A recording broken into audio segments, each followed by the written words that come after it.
some pieces flying would be fun too. Let's go. And okay, opening with the king's pawn, and we are going to see a repeat. Bishop comes out to c4. Well, this time Kramnik goes for e5, since he only needs to draw. He's playing more solidly, doesn't play the Sicilian.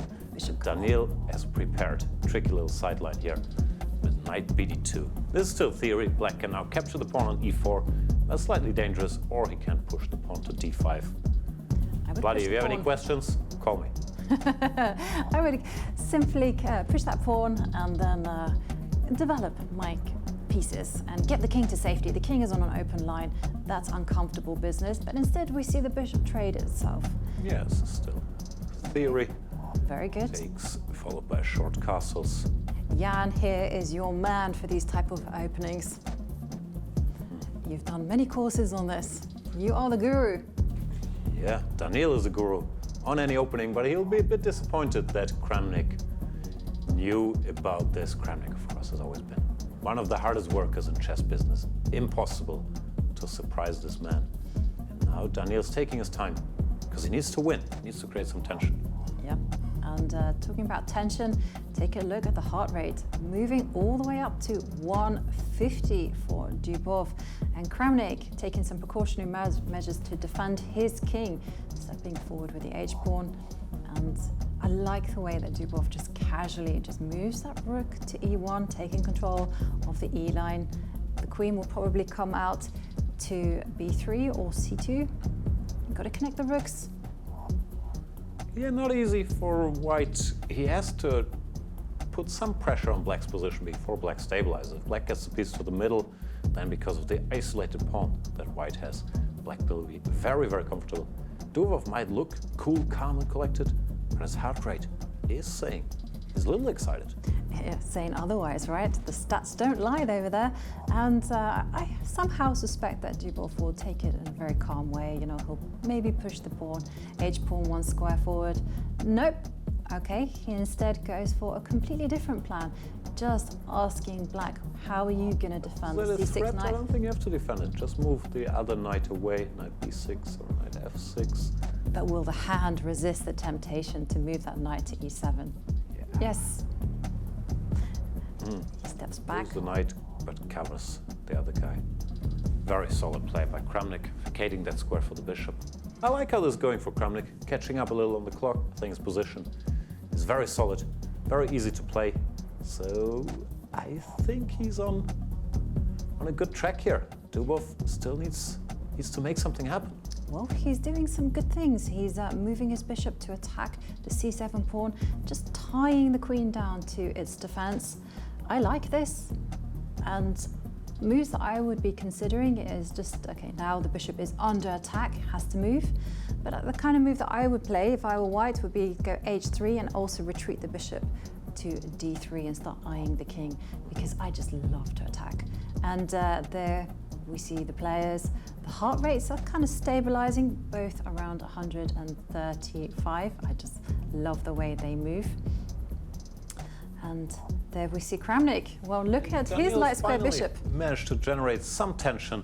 Now Kramnik has to decide if he wants to change the structure or not. And after this change, White has what we call the pawn majority on the king side, 4 versus 3. I still think Black is fine, but there's some potential for a White push of his f-pawn, generating some chances there. Kramnik starts to fight against it with his queen. And that's, like you say, why this queen comes out to g5. And regarding the clock times, of course, Kramnik started with 1 minute less on his clock, and he has 2 minutes and 17 seconds. Well, Dubov has very strong move 2 minutes and 35. I like it. Stopping f4 and also stopping any naughty. He's going for the attack himself, threatening knight to f4, also pawn to h5, pawn to h4, because the queen is eyeing that pawn in front of the white king. So Dubov has to exchange that powerful bishop now, but that allows Kramnik to finish, mobilizing, bring the rook there. And yeah, I think he's solved all his problems here. Once these bishops get exchanged, Black should be perfectly fine. Black should be perfect. Will it be perfect? We'll find out. And Kramnik thinking just under 1 minute and 50 seconds. Rook takes, Dubov being ever so cool. f4 looks like a serious threat now. Yeah, I don't think it can be stopped, but I'm not sure how much damage it does. But Kramnik is going for activity, hits the rook on e1 with his queen. Doesn't want to wait around. Time to double up the rooks on the e-line. You know, the rooks can actually create some damage. For instance, e5, e6 is something that black needs to be thinking about. Other moves could be actually pushing the h-pawn and destabilizing the knight on g6. Queen d5. centralizes. This is a trap. He's hoping for Dubov to take the pawn on b7. Then he wants to take the rook, and if the rook recaptures, it's a checkmate on the back rank. And he sees through that, but the theme keeps coming. Now, there's a pawn. There's a pawn on a2. Do you want the pawn? No. That's an irrelevant pawn. It's, it's doing nothing. Time to solidify the position. Bear in mind, Kramnik just needs a draw. He just needs to hold on tight, and here comes h2, h4. When in doubt, just push that pawn. And Kramnik saying, you're going to work on the wings, I'm going to work on the center.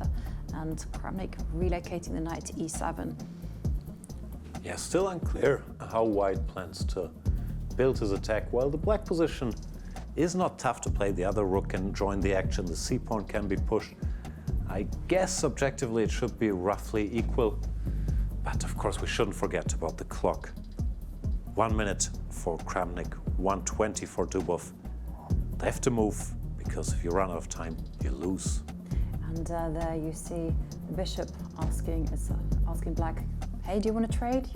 And Kramnik saying, no, I like this move, knight to f5. It's a beautiful square. Queen stepping forward. If I were Kramnik, I would actually not capture that bishop on h4. It's not doing that much. Okay, commentator's curse, it's off. And Kramnik instead going for play along the d-line. Under 50 seconds. He doesn't get any extra time added on the clock. And there comes those queenside pawns. They're moving forward. Dubov has to win. He has to generate a kingside attack. Yeah, it will come down to speed in the end. Kramnik is perfectly fine here with his control of the center. I don't see any attack coming. But will he be quick enough? Well, he has how many seconds? 40 seconds.